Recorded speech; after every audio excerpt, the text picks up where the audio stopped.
Olá, a indústria está on e eu, Sandra Persen, também estou on conversando com vocês sobre os principais assuntos da indústria. E hoje vamos falar de vários assuntos, porque o nosso convidado é muito eclético, ocupa vários cargos aqui na Federação das Indústrias do Estado de Goiás.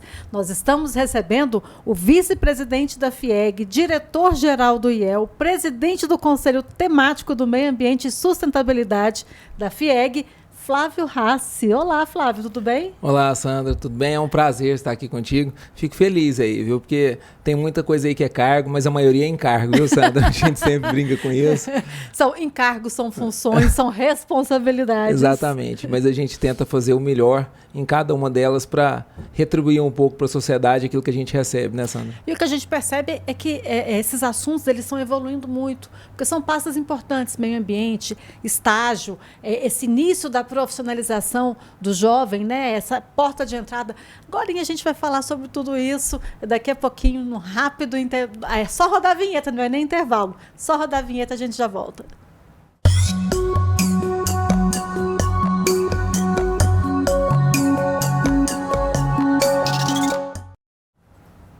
Olá, a indústria está on e estamos on conversando com vocês. Hoje nós vamos conversar sobre vários assuntos, de meio ambiente a estágio. Estamos recebendo o vice-presidente da FIEG, Flávio Rassi, ele que recentemente assumiu o cargo de diretor do IEL. Tudo bom, Flávio? Flávio, conta um pouquinho para a gente. Porque o IEL vem passando por uma transformação também de gestão, né? O IEL vem se posicionado mais no mercado. Conta para mim seus planos à frente do IEL. Fazer um breve histórico aqui, Sandra. Primeiro é um prazer estar aqui contigo e poder falar sobre essas coisas que são tão caras para nós, para a sociedade. O IEL é um jovem senhor que acabou de completar agora 52 anos. 52 anos. Né? E eu tive a honra de receber o convite do conselho do IEL e do presidente do conselho, né? Do presidente da FIEG, para ser o diretor do IEL. Eu fiquei um pouco, assim, não vou dizer temeroso, mas pensando no tamanho da responsabilidade, porque o IEL é uma instituição muito forte, uma instituição antiga e que tem muitos desafios. E porque o IEL Goiás é o primeiro colocado em várias questões. Várias frentes de atuação. Diante no IEL nacional, né? No contexto nacional. Então, era um desafio grande a ser vencido, né? Você pegar uma instituição que tem renome, que tem história, que tem tradição e que está muito bem posicionada, né? Sim, sim. Tem uma brincadeira que eu costumo dizer que a melhor coisa que tem é roçar mato alto, né? Porque qualquer foiçada aparece, né? Mas quando está um gramado muito arrumadinho, não aparece tanto. Isso é uma brincadeira que a gente faz lá, mas mais para dizer que a gente reconhece o esforço de todo mundo. E os diretores que me precederam no IEL são pessoas muito importantes, foram pessoas muito importantes, tanto para o Estado quanto para o próprio IEL, né? O Daniel Viana, que foi um precursor da indústria aqui em Goiás, depois o professor Hélio Naves, que foi uma figura importantíssima no contexto de educação, industrial e histórico do Estado de Goiás. Então eu tive a honra de conhecer o professor Hélio, conviver com ele por muito tempo, e tive a oportunidade também dele me passar esse cargo, antes dele vir a falecer, né? Então foi muito bom para mim, é uma coisa que vai ficar marcada na nossa história. Então, dito isso, o IEL é um desafio muito grande, mas um desafio que eu resolvi enfrentar, porque o IEL faz uma coisa muito bonita, muito importante. Basicamente, não vou falar dos produtos do IEL, né? A gente pode até falar depois, mas basicamente o IEL, ele reúne, ele faz a interface entre o jovem e o mercado de trabalho. Então o IEL dá a oportunidade, entrega a oportunidade desse jovem a chegar no mercado de trabalho, de qualificar esse jovem e dá a oportunidade da empresa de receber esse jovem e treiná-lo também e aproveitar dessa vantagem adicional, digamos assim, né, de ele estar vindo agora e poder absorver a cultura da empresa. Nós temos um índice no IEL, Sandro, que é um índice que eu adoro ressaltar, que é de 80% de retenção. Os nossos jovens, que são, digamos assim, selecionados por nós, treinados por nós, que chegam até as empresas, 80% deles ficam empregados lá. São efetivados. Então, é um índice de retenção muito bacana. A gente tem trabalhado muito para aumentar esse índice.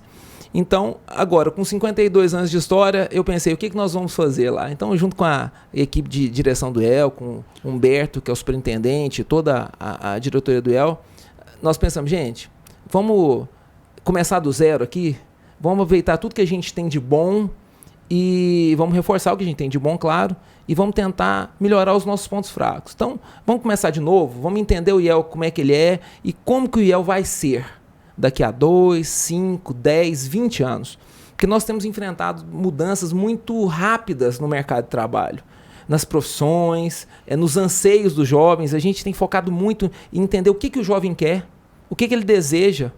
E tentar, o que o mercado quer também. Exatamente. E mostrar para ele, olha, dá para você ter o que você quer, mas tem um pouquinho de esforço embutido nisso. Se você quer isso, o caminho é esse. A gente tem percebido que a juventude sabe o que quer, mas ela ainda não entendeu bem o caminho que ela precisa trilhar e a quantidade de esforço que ela precisa empregar para chegar naquele lugar que ela anseia. Então, para todas as gerações foi assim, né? E para essa também será assim, só que essa tem mais variáveis. Mais rápida, tem mais variáveis, eu não vou dizer, mas tem mais variáveis, né? Hoje você tem muito mais variáveis no mercado de trabalho, onde você tinha profissões definidas. A linha de chegada do mercado de trabalho era formar, eu formei. Pronto, você formava, você já estava definido na sua profissão. Hoje, eu vejo você formar no segundo grau ou num curso técnico, é a linha de partida. Ela não é mais a linha de chegada, é da onde você começa. Então, a gente percebe que o conhecimento ele vai se empilhando e você vai, ao longo da sua carreira profissional, ali desenvolvendo as suas habilidades, entendendo essas habilidades. E uma vantagem que nós temos no mercado de trabalho de hoje, apesar de ser mais fluido, então pode gerar uma insegurança, mas a vantagem dá para encaixar todo mundo. Então ele é um mercado muito mais diverso. Não tem mais aquela coisa de falar assim, você fez engenharia, direito ou medicina. Não existe mais isso. Né? Hoje as pessoas podem ser bem-sucedidas, trabalhar presencial, online, num lugar, no outro, nos mais diversos ramos de atividade e ser bem remunerado, ser feliz fazendo isso, né? Ter esse conceito de satisfação. Então, trazendo essa lógica lá para a diretoria, a gente pensa o seguinte, vamos fazer um planejamento estratégico, vamos refazer o planejamento estratégico do IEL e vamos pensar nisso. Como é que esses jovens que nós estamos tentando colocar no mercado de trabalho agora vão estar daqui a 5, 10, 20 anos? Quais serão as profissões necessárias daqui a 5, 10, 15 anos? Né? Onde que vai ter empregabilidade? Aonde eles podem empregar o conhecimento que eles têm?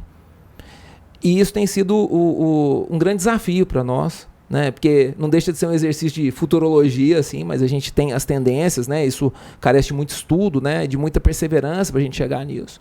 Então, esse foi o primeiro passo, digamos assim, é isso. Então, isso já está andando, está em elaboração, nós estamos já numa fase de final, então já daqui um pouco a gente vai poder apresentar isso para o mercado, né, para as pessoas entenderem a nossa função, o nosso papel, o nosso novo papel, né, continuar fazendo o que a gente vinha fazendo e fazer isso ainda melhor. Mais um papel. Isso. E uma outra coisa que a gente fez, Sandra, lá, que eu acho que vai ter resultado, quando nós assumimos a direção, o presidente Sandro, presidente da FIEG, que também é presidente do conselho, do IEL, né? Ele nos deu um desafio muito ambicioso, uma meta muito ambiciosa, tanto de aumentar a nossa participação no mercado mesmo. Uhum. E é bom que se diga que essa meta não é uma meta meramente financeira, tá? Os nossos indicadores são também sociais. Então, em número de jovens, número de empresas atendidas, índice de retenção, em qualificação, em treinamento, porque, afinal de contas, só dá para fazer isso com dinheiro, claro, né? Mas com muito esforço e com foco. Então, nós não estamos lá só por uma meta financeira, não é isso, o IEL é um instituto, não é esse. Então, o nosso objetivo mesmo no IEL é fazer o nosso papel social, é entregar mesmo para a sociedade o que ela necessita, o que ela anseia, o que ela espera de nós e o que nós nos propusemos a fazer, que é fazer essa interface entre o jovem e o mercado de trabalho. Então, ao assumir essas metas, perdi lá algumas horas de sono, para não falar um pouco mais, para pensar como é que a gente ia fazer isso, né? Discutindo com todo mundo e pensando, nós chegamos à conclusão que além do planejamento estratégico, né? Porque diz que para quem não sabe para onde ir, qualquer caminho serve, né? Lá a gente tem que saber que caminho que a gente vai seguir. Então, feito isso, nós resolvemos lançar no IEL um plano de participação nos resultados. Então, é a forma que nós encontramos de trazer todos os colaboradores conosco. Não que eles já não estivessem, mas é uma forma de reconhecer e premiar o esforço deles. Incentivar. Isso, é reconhecer aquilo que eles já têm feito, premiar o esforço e a dedicação que eles têm dado ao Instituto. Então, nada mais justo do que compartilhar com eles o nosso sucesso. Né? Então, batendo essas metas, tem lá uma métrica que a gente criou e vão ser divididos com eles os resultados. Aí, financeiros, claro, né? Porque para quem trabalha, isso é uma das coisas que importa. Sim, eu sei claro. que o desafio é importante, o reconhecimento é muito importante, mas a remuneração também é um dos 3 pilares aí dessa motivação. A gente entende isso e resolvemos fazer isso. E o interessante é que nas nossas métricas para pagar a participação nos resultados, uma parcela boa, uma parcela grande dela são as métricas sociais. Então, lá não adianta ganhar dinheiro se não atender a comunidade, se não colocar jovem na empresa, se não tiver índice de retenção. Então, os nossos indicadores lá estão muito mais voltados para o ESG, para essa coisa social, de governança, do que só os indicadores financeiros. Os financeiros são muito importantes porque é assim que a gente remunera, é assim que a gente paga, é assim que a gente paga nossa conta de água, de luz, né, aluguel, telefone. É com dinheiro, né? Não é com porcentagem nem com outra coisa qualquer. Mas, para que isso chegue num valor financeiro, as nossas métricas são muito voltadas para as questões sociais, para cumprir a missão e o papel do IEL. Olha que bacana, porque um dos papéis do IEL, nesse caso, é também ajudar o gestor, né? Ele forma gestores públicos ou privados. E vocês estão dando um exemplo de gestão, porque a gestão do IEL já era uma gestão muito eficiente, mas ela está se inovando, ela está se modernizando, que é exatamente isso que o IEL ensina também, que ele passa a outros gestores, igual eu falei, públicos ou privados. E é uma face do IEL que pouca gente conhece. É verdade. Desde cedo eu aprendi o seguinte, tinha uma máxima nos negócios que fala assim, quem não cresce, quebra. E eu acrescentei uma outra, viu? Quem não cresce e não inova, quebra. Essa é bem atual mesmo. Então, inovar não é criar nada novo. Não é inventar roda. Não é inventar roda. Inovar, usar diferente. Eu demorei, eu sou de um ramo de atividade, que é um ramo que existe bastante tempo, né? Eu brinco, da mineração é desde a pedra lascada, né? Talvez um dos ramos mais antigos da atividade humana. Mas, eu falo, gente, mas como que eu vou inovar? Porque a gente sempre achava que inovar é uma questão de startup, de inventar. Não que isso não seja, isso também é inovação. Mas inovar hoje eu percebo que é fazer melhor aquilo que você já faz. É inventar uma forma de fazer com menos esforço, digamos assim, aquilo que você já faz. Então, automação de processos, né, o RPA, que é coisa que o IEL também faz. Inteligência de mercado, é a outra vertente do IEL. O IEL tem uma parte muito forte de consultoria, de robotização de processos, de inteligência artificial. Então, de ajudar o empresário também a inovar. Então, eu falo, olha, se é isso um dos papéis que a gente faz, se é isso uma das funções que a gente tem, aqui é casa de ferreiro e espeta de pau, não. Aqui é casa de ferreiro e o espeta de pau só porque a gente vende o ferro, não é por causa disso, não. A gente ganha mais fazendo espeto e vendendo. Brincadeira. Então, aqui a gente vai fazer bem feito, a gente vai dar o exemplo, Sandra. Então, hoje, antigamente, a gente tinha uma lógica de vida, que era o seguinte, o pai manda e a gente obedece. Talvez as pessoas os mais jovens que estejam nos ouvindo, não entendam meio o que eu estou falando, mas antigamente menino não tinha vez, né? Então, da nossa idade para frente aqui, eles vão entender bem o que eu estou falando, mas os mais jovens não vão entender. Então, antigamente a gente tinha isso, o pai falava e a gente obedecia. A mãe falava e a gente obedecia. Não tinha conversa, não tinha discussão, não tinha isso. Isso mudou. Aí agora você já compartilha as decisões, é pelo convencimento. Então, o convencimento ele parte de uma coisa muito importante, que é o exemplo. A educação só tem um método de educar, o exemplo. Ela não pode ser impositiva, a porta da mudança só por dentro. Então, ela tem que ser um exemplo. Então, trazendo isso para o ambiente profissional, o IEL vai dar o exemplo, ele dá o exemplo. Então, os nossos processos são automatizados, os nossos processos são baseados em inteligência artificial, os nossos processos utilizam o observatório da indústria do IEL, que é inteligência de mercado. A gente consegue falar onde que é o melhor lugar para a pessoa abrir determinado negócio, quais CNPJs são passíveis de comprar ou não aquele produto. O observatório, o trabalho dele, para quem não conhece, ele usa os dados disponíveis a seu favor. Isso. Então ele pega os dados, porque uma coisa é dado, outra coisa é informação. Uhum. Então o dado é tudo aquilo que a gente tem, né? Você pegar isso e transformar em informação é o que a gente faz. Então a gente pega os dados, pega lá o CAGED, número de empregados e tal, e transforma em informação. Então, por exemplo, eu pego todos os CNPJs, os KNAIs, para dar um exemplo, isso é um dado, e transformo ele, e a Sandra vai me perguntar, Flávio, quais são as agências de publicidade e tal? Aí eu falo, são essas, estão nesse lugar, fazem isso, fazem aquilo outro, eventualmente tem tantos empregados e tal. Então, isso é você pegar o dado e transformar em informação. É observatório, um nome interessante, né? Parece que está observando, mas não é. Ele observa e extrai dos dados a informação necessária para estudos científicos, para universidades, para empresas e para todo tipo de cliente que a gente puder. Para pessoas que querem abrir empresas, né? Porque então, ele pode ser usado em diversos ramos de atividade. Em painéis para setores, nós estamos desenvolvendo um painel para mineração que dá vários indicadores. A gente está construindo esse painel para eles e eles vão ter acesso diariamente aos números que eles querem ter. Então, os municípios são impactados, o crescimento desses municípios. Informações customizadas. Exatamente. Né? Esse painel é desenvolvido para esse setor. E vários outros setores podem fazer isso. Então, pegando tudo que a gente faz de bom no IEL, o IEL também certifica, né? Faz essas certificações ISO, essas normas todas, o IEL faz isso muito bem.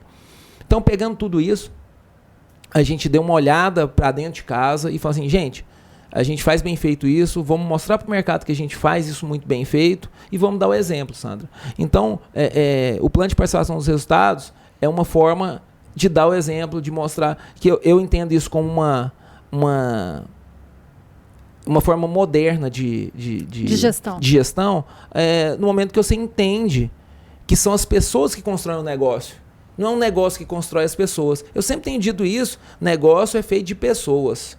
Clientes são pessoas, os colaboradores são pessoas, os fornecedores são pessoas. Negócio é feito de pessoas.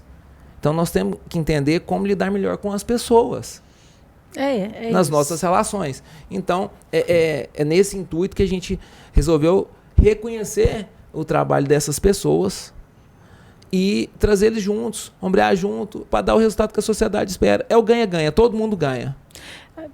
Pela conversa, pelo fluxo das informações, a gente percebe que a pessoa certa está no lugar certo e vem desenvolvendo um trabalho que com certeza em pouco tempo vai trazer bons resultados. Já tem dado bons resultados, principalmente a gente viu aquele dia no lançamento desse plano de participação nos lucros, a felicidade das pessoas, né, pelo reconhecimento, não pelo dinheiro, mas pelo reconhecimento ao trabalho desenvolvido no IEL. Isso é muito bacana. Eu brinco que eu não sou o melhor, mas eu faço sempre o meu melhor, sabe? Eu quero fazer o melhor, eu tento fazer o meu melhor e mais que isso. E o que entende ser o melhor, né? Eu tento me cercar de pessoas ainda melhores. Esse é o segredo. Que eu acho que isso é muito importante. Eu brinco que eu fico triste quando a melhor ideia é a minha, sabe? Eu falo, poxa, mas não é possível que ninguém aqui, esse tanto de gente, não vai ter uma ideia melhor que a minha. Adoro quando alguém tem uma ideia melhor que a minha, porque a minha ideia eu demorei demais pra ter ela, né? A outra vem de graça e rápido, então eu adoro quando a ideia é melhor que a minha. Você falou que é economia, nossa, então, né, Flávio? Isso eu adoro. Vamos fazer o seguinte, vamos para um rápido intervalo, daqui a pouquinho a gente volta, vamos falar mais de IEL, mas vamos falar também de meio ambiente, de que forma que essa gestão inovadora chega também no meio ambiente. Daqui a pouquinho a gente volta. Para nós do IEL, o futuro é feito de campeões. O IEL Goiás tem o objetivo de construir soluções para o crescimento e fortalecimento das empresas goianas, além de gerar oportunidades transformadoras na vida profissional das pessoas. ao desenvolver a integração indústria-universidade por meio do seu programa de estágio. O Instituto tem como missão contribuir com o aumento da competitividade das organizações através da melhoria da gestão e do desenvolvimento de talentos. O IEL é uma interface do jovem com o mercado de trabalho. Já são quase 400 mil alunos encaminhados a estágio em empresas goianas, com o maior índice do país de conversão em contratação. 70% dos estagiários são contratados. Com o programa Aprendiz, uma parceria com o Senai desde 2016, o IEL oportuniza o primeiro emprego para mais de 4 mil jovens. Para a indústria goiana, o IEL é provedor de soluções inovadoras, com atuação no aperfeiçoamento da gestão e na transformação digital das empresas do estado de Goiás, seja inserindo bolsistas de inovação por meio do programa Inova Talentos, seja com a automação de processos de negócios ou com a consultorias em processos, normas e gestão da inovação. Em busca das melhores alternativas para orientação estratégica e captação de oportunidades, as empresas contam com o Observatório FIEG, coordenado pela área de pesquisas do IEL Goiás e que oferece dados em tempo real que possibilitam tomar decisões mais céleres e acertadas. Empresas de qualquer porte contam com um programa de desenvolvimento de fornecedores, o PDF Goiás, um programa de capacitação para fornecimento de produtos e serviços de acordo com a demanda da empresa âncora. Mais de 800 empresas fornecedoras já foram atendidas, com cerca de 4.500 empresas qualificadas por meio de 15 mil horas de consultorias e capacitações. Respeitando as adversidades, com transparência nas ações e valorizando as pessoas, o IEL Goiás é, acima de tudo, um lugar de gente apaixonada pelo que faz, seja no aperfeiçoamento da gestão, na capacitação empresarial ou na interação entre as empresas e os centros de conhecimento. O IEL reforça a cada dia o compromisso com o futuro da indústria e aposta na qualificação e na transformação das pessoas desde o primeiro contato com o mundo do trabalho. IEL, há mais de 50 anos, cuidando das organizações, de você, da sua carreira e formando campeões.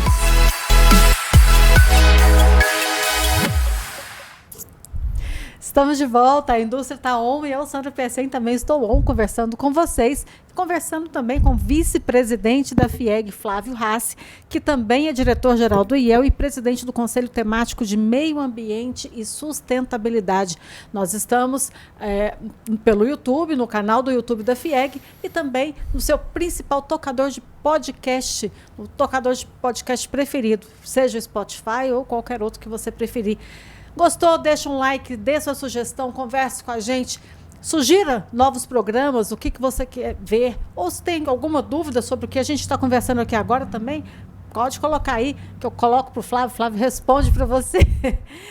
Hoje nós estamos conversando sobre IEL e também agora sobre meio ambiente. Afinal de contas, não existe, Flávio, uma indústria hoje que não tem essa preocupação com o meio ambiente. A sociedade não aceita mais, né? E o que o Conselho do Meio Ambiente da FIEG faz nesse sentido? Sandra, também uma visão que a gente tenta trazer para o Conselho é também uma visão mais moderna, no meu ponto de vista. Porque antes você tinha separado as coisas. Então a gente pensava em meio ambiente, nas pessoas, no dinheiro, no não sei o quê, tudo isso de forma separada. E a gente já vem falando, gente, não é bem assim, as coisas são interligadas, isso é um sistema. Então, surgiu, por um outro motivo, até a coisa do ESG, né, que traduzindo seria meio ambiente, governança e sustentabilidade. Não, na época eu tentei inverter a ordem aqui, né, por causa da sigla. Mas a palavra do do ESG para mim está na sustentabilidade. Porque o meio ambiente é tudo. É tudo. A gente vive, a gente nasce, a gente gera impacto. Você nasceu, você já está gerando impacto. Você consumiu fralda, você lavou a fralda, você está gerando impacto. Então, os impactos são inerentes à atividade humana. Então, ao nascimento, a atividade pessoal, profissional, ela gera impacto. O impacto não tem jeito de ser evitado, mas ele tem jeito de ser mitigado. Então, a gente diminui os impactos e compensa alguns impactos. Então, isso se torna a sua atividade mais sustentável. Então, ela gera impactos, mas também ela mitiga ou compensa alguns impactos. E a governança serve para garantir que isso aconteça sempre, independente de quem esteja à frente de determinada empresa.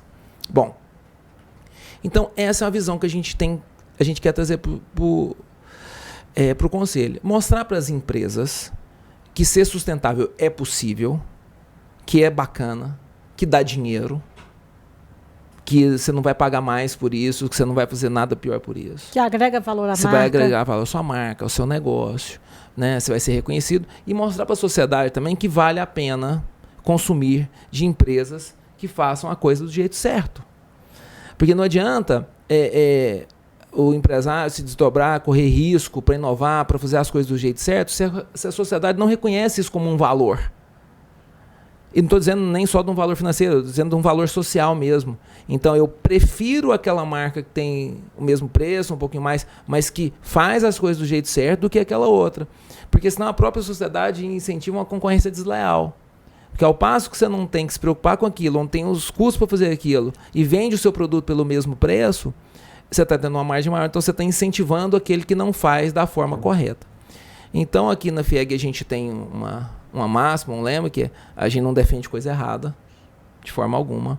Então, quando a gente fala aqui, a gente fala do empresário que está fazendo a coisa certa, que é a grande maioria, Sandra, dos empresários. Eu falo isso sem medo de errar. O brasileiro é um povo honesto, é um povo sério, é um povo trabalhador. Por mais que eles tentem dizer que não é assim, é assim. É porque os desonestos que chamam a atenção. Chamam mais atenção, mas o povo brasileiro, em geral, é um povo muito trabalhador, é um povo virador, sabe? É um povo aguerrido, é um povo alegre, é um povo bom. Isso se retrata em todas as esferas da sociedade. Então, eu estou falando do cara que levanta cedo para fazer qualquer coisa lá no seu bar, sabe? Para vender o pastel, o churrasquinho e tal. É um negócio que ele está gerindo. Para o sujeito que vai, que tem... E para o grande empresário, a intenção de todo mundo é a mesma. Sustentar a própria família, melhorar um pouco a condição de vida sua e de quem está próximo. E junto a isso, melhorar um pouco e criar um impacto positivo na sociedade. As pessoas já têm essa consciência e a gente tenta mostrar isso no Conselho, que é muito importante que a gente retribua, que a gente devolva para a sociedade um ambiente, seja ele comercial ou meio ambiente, melhor, igual ou melhor a gente encontrou. Então, a gente tem tido muito essa questão da sustentabilidade. Não tinha esse S aí de sustentabilidade no Conselho, nós mudamos. Antes era Conselho Temático Meio Ambiente, a gente mudou e ficou Conselho de Meio Ambiente e Sustentabilidade, porque a gente entende que isso é a parte mais importante e que isso é um sistema. Então, você tem que pensar nas pessoas, você tem que pensar na geração de tributo, você tem que pensar no impacto no meio ambiente, em como mitigá-lo, aonde e quem vai consumir aquele determinado produto. E na legislação vigente. A legislação, Sandra, eu vou te falar uma coisa. No Brasil, ela é tão densa, ela é tão, digamos assim, tão complexa, que se a gente tem percebido que quando a gente vai fazer uma análise de ESG nas empresas, só do sujeito já estar cumprindo toda a legislação trabalhista, ambiental e tal, ele já está com 99% pronto da parte de ESG. Muitas vezes o cara não sabe bem o que fazer em determinados aspectos, outros erra mesmo, mas não na intenção de errar. Mas a maioria quer fazer do jeito certo, mas não sabe colocar isso no papel também. E mostrar que está fazendo do jeito certo. Então, o Conselho tem apoiado as iniciativas de ESG. Nós temos montado um núcleo aqui na FIEG de ESG, capitaneado aí pelo Conselho. Também o IEL nos ajuda muito nisso. O SESI e o SENAI são parceiros importantíssimos nisso, né, nas medições, os laboratórios e tal. Então a gente tem que usar toda a nossa estrutura em prol da sociedade, em prol do empresário. Mas quando eu digo do empresário, o empresário gera tributo, e esse tributo vai ser usado na saúde, na segurança, na educação, né? Então, em prol da sociedade como um todo, na geração de riqueza, na geração de trabalho, Sandra. Tem uma coisa que eu tenho repetido muito, é muito importante para mim, que as pessoas falam muito de geração de emprego e renda. Eu discordo completamente disso. O que nós temos que gerar é trabalho e renda. Não é emprego. Emprego ficou no passado. Não existe mais. Né? Emprego ficou no passado. É trabalho. É trabalho e renda. O que nós temos que gerar é trabalho e renda, não é emprego e renda. Emprego, você pensa naquela coisa fechada, amarrada, que o jovem não quer mais. E o brasileiro é muito bom no trabalho, ele é bom trabalhador. Então ele se vira, ele faz lá o brigadeiro, ele faz o que for possível, ele cria renda extra e tal. Isso é trabalho, Sandra, isso não é emprego, isso é trabalho. Então as pessoas têm que ser remuneradas pelo trabalho delas, pelo esforço que elas empregam, né? E eu digo que a remuneração vem como um bônus do esforço e de você conseguir resolver o problema de outra pessoa. A receita, o dinheiro é um bônus disso, de um trabalho bem feito, você está resolvendo o problema de alguém. Então é trabalho e renda que nós temos que gerar. Então essas iniciativas todas relacionadas a meio ambiente, sustentabilidade, a gente tem pensado elas como um todo. Qual que é o impacto positivo que isso gera na sociedade a longo prazo? É isso que nós temos que pensar. Se você estiver fazendo alguma coisa que a curto, médio e longo prazo vai gerar um encargo negativo para a sociedade, não faça. Tem formas de fazer para gerar um impacto positivo para a sociedade, somando tudo isso aí. Tem as pegadas, os créditos de carbono, tem muitas coisas que são modernas, que dá para a gente fazer, agregar nos nossos negócios, às vezes com pequenas alterações, criar novas fontes de receita e deixar um mundo melhor para frente. O Conselho ele tem se posicionado frente à legislação, se posicionou firme quando em relação a licenças ambientais. Sim. E agora pela cobrança do uso da água também tem feito um posicionamento. Como é que está esses dois assuntos? Eu vou dizer que em alguns eu fui até voto vencido, em outros eu fui ouvido, mas vamos dizer primeiro das licenças. A legislação ambiental evoluiu muito. Nós temos que lembrar que da secretária, a doutora Andréa Vulcanes, que era uma procuradora federal, que foi trazida para assumir a Secretaria do Meio Ambiente. Então, conhecia muito da legislação. E ela fez um apanhado lá. A secretária fez um apanhado. E viu que a legislação era muito confusa. Emaranhados de normas e coisas que ninguém entende. Então, ela pegou, passou isso a limpo, digamos assim. E tentou fazer isso em uma só legislação e depois um decreto que regulamenta essa lei. Ela ouviu o setor produtivo, ela ouviu as pessoas, ouviu o Ministério Público, ouviu todo mundo, contemplou o maior número de interesses possíveis. Então, eu digo, em algumas coisas nós somos ouvidos e outras não. Mas o que é importante, o que eu sempre defendi dessa legislação? Que nós temos que diminuir o espaço discricionário da legislação. O que é isso, Flávio? As regras têm que ser claras, gente, é só isso. A regra tem que ser clara. Menos você não pode interpretação. ter margem para interpretação. Seja qual for a regra. A regra pode ser dura, pode ser o que for. A regra é a regra. E temos que seguir. Não vamos discutir lei, né? Você quer discutir lei, você muda a lei, mas você não pode infringir a lei. Uhum. Então, a lei que está posta tem que ser cumprida. Então, sabendo disso, qual o limite da interpretação dessa lei? Esse limite tem que ser pequeno. Tem que ser pequeno. A ponto de não dar mais para mudar. Para mudar a interpretação de forma diametral, assim, oposta àquilo que está escrito, né? Então, eu defendo que a regra tem que ser clara, muito clara, e essa legislação trouxe isso. Uma regra mais clara, mais simples. Nós temos que entender que no Brasil a gente não pune ninguém direito, então a gente proíbe tudo. Nós temos que sair dessa fase. Nós temos que sair dessa fase. A gente tem que sair da fase da proibição e entrar na fase da punição. Então, o sujeito quer fazer, faça. Você está falando que está fazendo certo? Tô. Se você fizer errado, você vai pagar por isso. Então, nós temos que parar de cercear as iniciativas, a livre iniciativa, o desejo do ser humano de empreender, de fazer, de acontecer, de gerar renda, por conta de burocracia. Mas nós temos que punir aquele que faz errado. Então, a gente tem que superar essa fase da proibição e entrar na fase da punição. Então, para fazer do jeito certo, você pode fazer, não tem problema nenhum. Agora, se fizer errado, você vai pagar por isso. Defendo isso, porque a gente não defende quem faz coisa errada. Então, Isso é uma coisa que essa legislação, de certa forma, trouxe. E hoje ninguém tem desculpa de fazer coisa errada, porque a informação ela é acessível. Isso. Né? Então, é muito simples hoje em dia disso. Tem os técnicos lá que vão atestar, que vão pôr sua RT, sua chancela lá, vão pôr seu CPF no risco, né, do empreendimento, seja ele qual for. Então, estão falando que estão fazendo certo, tem um plano, tem tudo. Então, a gente tem que superar um pouco essa coisa, em todos os aspectos, tá, da nossa sociedade. A gente tem que superar essa coisa aí da proibição e passar para a fase da punição mesmo. Então, pode fazer, gente. Se fizer errado, paga e pronto. Mas você pensa, quantos farão certo e quantos farão errado? Eu tenho certeza que muito mais farão certo do que os farão errado. Então, a gente está hoje limitando o que quer fazer certo, porque o que quer fazer errado, ele já faz. Ele não vai pedir licença, ele não vai querer não sei o que, ele não vai. O que tem o ânimo de fazer errado, gente, ele já faz errado. Então você está só limitando aquele que tem medo, aquele que quer fazer certo. Exato. Então não tem sentido. É verdade. Só obrigado a concordar. Com relação ao uso da água, eu entendo que é um formato que eles estão adotando e tal, que é um formato que eu discordo. Eu não acho que você tinha que cobrar pela água, porque a água, Sandra, é um ciclo. Ela chove, ela vai tal, ela vai entrar no solo, vai recarregar os lençóis freáticos, vai correr nos cursos d'água, depois vai evaporar, vai chover de novo. E a água doce que está no continente, em sua maioria, vai para o mar, né? Fora os rios endorreicos, os exorreicos, todos vai para o mar. Então a água que não é utilizada no continente, ela acaba chegando no mar e se misturando com água salgada. Depois, quando ela evapora e chove, ela chove como água doce de novo. Então, por que eu estou dizendo isso? A água tem que ser aproveitada enquanto ela está no continente. Para que ela não precisa seguir esse curso dela, pode ser aproveitada aqui no continente. O que nós não podemos fazer com a água? Poluir.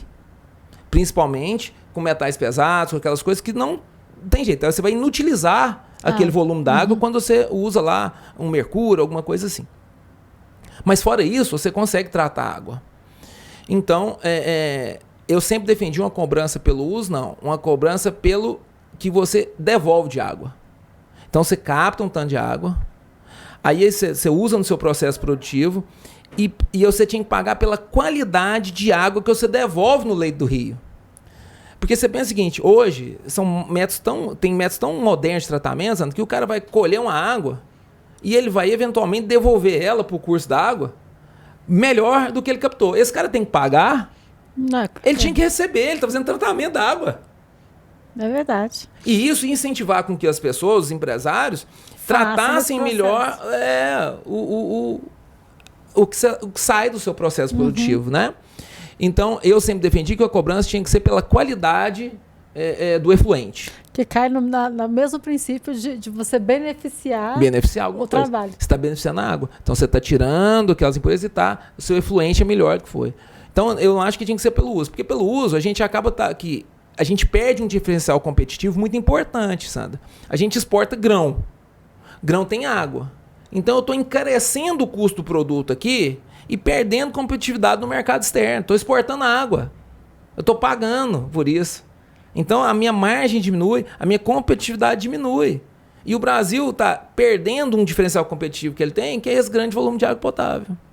Então, eu acho que a gente tinha que focar, não nisso, a gente tinha que focar no efluente. A gente tinha que focar do jeito que você devolve a água. Porque se você devolve uma água ruim, você tem que pagar por isso. Você está prejudicando o meio ambiente. Agora, se você devolve uma água de boa qualidade, melhor qualidade que você enfrentou, você está beneficiando. É uma forma de mitigar os seus impactos. Então, mas o poder público, às vezes, no afã de arrecadar, acha mais fácil cobrar ali pelo que você recebe do que pelo que sai, né? Mas eu fui voto vencido nisso, mas ainda mantenho essa posição, né? Isso é uma posição pessoal, diante do conselho e tal, a gente defende a posição que todo mundo toma em consenso, né? Mas eu ainda acredito que a gente tinha que focar mais no que você devolve, não no que você usa. É aquilo, dessa forma, se você beneficiar quem libera um produto melhor do que ele pegou, você está incentivando boas práticas. É evidente. Ao contrário da outra maneira. É aquilo que você falou do início lá no IEL. Seria muito mais lógico isso, né? É verdade. A atitude ética é isso. A atitude ética é aquela que, se repetida por todo mundo todas as vezes, gera um benefício. Então, isso seria uma atitude ética. Você, se repetido por todo mundo todas as vezes, devolver uma água no efluente melhor do que você captou, seria um benefício enorme para a sociedade. Flávio Rassi, vice-presidente da FIEG. O presidente Sandro Mabel tem dito aqui em várias reuniões que eu já estive presente, que ele fala assim, eu não tenho vice-presidente, aqui nós somos 4 presidentes. Como é que você vê essa postura do presidente e como é que você desenvolve seu trabalho nesse sentido?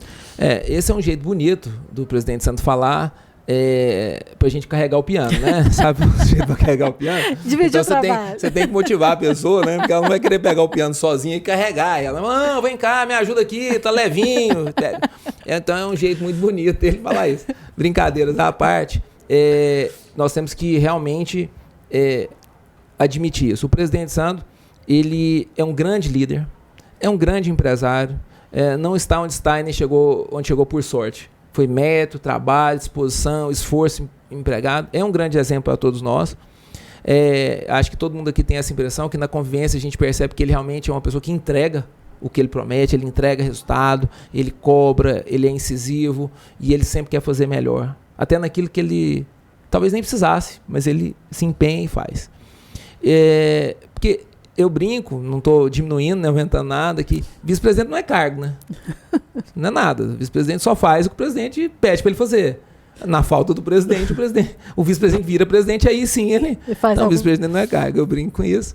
Mas então, a gente não pode reclamar disso na gestão do presidente Sandro. Ele realmente dividiu bem as tarefas entre os vice-presidentes, pôs todo mundo para carregar o seu pedaço do piano, né? E a gente tem tentado seguir o exemplo dele e entregar os resultados, os melhores resultados possíveis em cada área, né? Então é lógico que cada um faz aquilo que tem mais habilidade, que tem mais mais habilidade mesmo para entregar, para fazer mais conhecimento, né? Ele sempre dá o apoio necessário às nossas demandas e aquela luz, às vezes, que falta naquele momento de decisão, ele sempre está presente para poder compartilhar dos riscos das decisões e tal, mas também sabe confiar, sabe delegar essas funções, e eu acho que isso tem feito, com toda humildade, realmente o sucesso dessa gestão. A gente tem entregado excelentes resultados, né? É uma gestão que se encerra esse ano, esse quadriênio, então a gente percebe que em todos os indicadores nós fizemos uma excelente gestão, uma gestão que realmente me orgulho de fazer parte, Sandra, porque nós realmente entregamos um resultado muito bom, muito além até do nosso esperado, do nosso programado, em todas as áreas, seja SESI, Senai, IEL, a própria Federação das Indústrias, em todas as áreas de atuação da FIEG, nós entregamos um resultado muito, muito, muito bom. Isso passando por um momento de muita crise, sim, né? 2 momentos de crise nós enfrentamos. Primeiro, a questão do imposto sindical, aquela coisa, então diminuiu drasticamente as receitas do sistema, né? E a pandemia. Então, mesmo diante dessas intempéries, diante disso tudo, nós conseguimos entregar um resultado excelente, muito bom em todos os aspectos. Então, é de fazer orgulho. Às vezes as pessoas perguntam assim, por que você faz isso, né? Por que você dedica tempo e tal? Você ganha alguma? Não ganha nada, a gente só ganha serviço mesmo, né? É bom deixar isso claro. A gente ligando, fala, Flávio, preciso de você. Mas eu realmente acredito mesmo, os que estão aqui, que trabalham comigo, sabem que a gente tem a obrigação, o dever de retribuir para a sociedade aquilo que a gente recebe. Aquilo que a gente tem, as oportunidades que nós tivemos, a gente tem o dever, é a obrigação moral, moral e ética, cívica, entregar e devolver para a sociedade aquilo que a gente recebeu. Você recebeu muita coisa? Não, eu recebi oportunidades e eu acho que a gente tem que devolvê-las para a sociedade. Na Bíblia está escrito que você tem que amar ao próximo, e eu digo que o próximo é realmente quem está próximo. Então você tem que criar um efeito positivo naquelas pessoas que você pode criar. Então se você pode, você deve. E é por isso que a gente faz isso tudo aqui, que a gente tenta, né? Acertando e errando, mas eu acredito que o nosso saldo é super positivo e os nossos acertos foram bem maiores que os nossos erros. Uma última pergunta para a gente poder encerrar. Isso que você está falando é a base do associativismo, sim, que é a base da Federação das Indústrias. E é uma prática que vem crescendo. As pessoas... me parece que as pessoas estão voltando, né, conseguindo enxergar que essa prática do associativismo é uma prática que todo mundo sai ganhando. Sandra, é aquela teoria do cardume, né? Então, ou uma andorinha sozinha não faz verão, né? Não muda nada, às vezes não muda nada. Não tem voz, né? Não tem voz, não é ouvido. Não tem... Então, mas quando você está em grupo, quando você se associa, você cria força, você cria... o ser humano é um ser de grupo, né? De social, de grupo. Então, as pessoas que têm interesse em comum têm que se reunir, seja qual for o seu interesse, tem que se reunir, os lícitos, né? Lógico, tem que se reunir para fazer com que aquela voz seja ouvida. Para que a sociedade entenda aquilo que você quer dizer. Para que você possa convencer e ser convencido também naquilo que você está eventualmente equivocado. Então, nós somos um ser de grupo. Na família funciona assim, no bairro tinha que funcionar assim, nas igrejas, nas congregações tinha que funcionar dessa forma, nas empresas também é assim. E nós temos que nos reunir para defender os nossos interesses lícitos. Essa é a base do associativismo. Então, as indústrias que têm interesses, tem que ir lá, ser ouvido, explicar, conversar, porque ninguém entende melhor do seu negócio que você mesmo. Então, como que eu pretendo entender melhor que o sujeito da tecnologia do negócio dele, da startup e tal? Então, ele tem que se juntar lá com os pares e falar, gente, a legislação tem que ser assim, porque em startup não é desse jeito, vocês estão raciocinando como indústria, mas a startup funciona assim. Então, isso é assim que você faz presença frente aos órgãos públicos, aos órgãos reguladores e consegue desenvolver as suas atividades pessoais e profissionais. Que coisa. E é isso, por isso que a FIEG trabalha com esse fundamento de associativismo e que é tão importante, que vem crescendo muito. Por isso que a gente fala, muitas vezes fala assim, mas a associação ela está caindo, perdeu força, os sindicatos perderam força, as federações perderam força. Quando o movimento é muito diferente disso, o movimento tem sido ao contrário dessa situação, ele é de fortalecer. Exato. Nós percebemos o seguinte, e as redes sociais têm um grande papel nisso, né? A gente entender quem tem as mesmas demandas que a gente. É por isso que o nosso lema tem sido, né? Juntos somos mais fortes. Juntos, sempre. Desde sempre foi assim, e eu acho que para sempre será assim. Juntos somos mais fortes. Muito prazer em recebê-lo, Flávio Rassi, vice-presidente da Federação das Indústrias de Goiás, diretor-geral do IEL e presidente do Conselho Temático do Meio Ambiente e Sustentabilidade. Obrigado por ter vindo, volte sempre. Sandra, eu que agradeço o convite, fico muito feliz de estar aqui com você. Sempre quando você tiver a paciência de me ouvir, estarei presente. Conte comigo prazer para mim, tenho certeza para os nossos ouvintes também. E obrigado a todos que nos ouviram, que estão aí nos acompanhando nas nossas redes sociais e em todos os nossos canais de comunicação. A FIEG está aqui para atender a sociedade e no que for possível nós os atenderemos. Pode trazer suas demandas, podem vir falar conosco, nós estamos sempre aqui para atendê-los. Obrigado.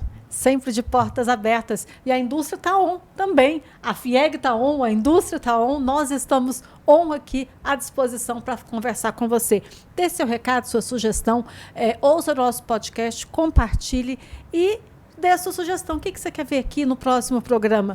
Na semana que vem, na próxima segunda-feira, estaremos de volta, sempre com assuntos da indústria para você. Fique ligado.